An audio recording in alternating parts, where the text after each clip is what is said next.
অন্নহীনে অন্নদায়িনী দয়াময়ী তুই যে মা অন্নপূর্ণা।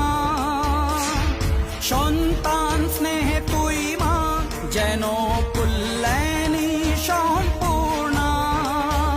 তোর কথা যেন মন্ত্রোচ্চারণ, বজ্র সম কঠিন অনুশাসন। ধৈর্যেশ্বর বংশহা পৃথিবী, ধর্ম ও ন্যায়ের প্রতিচ্ছবি।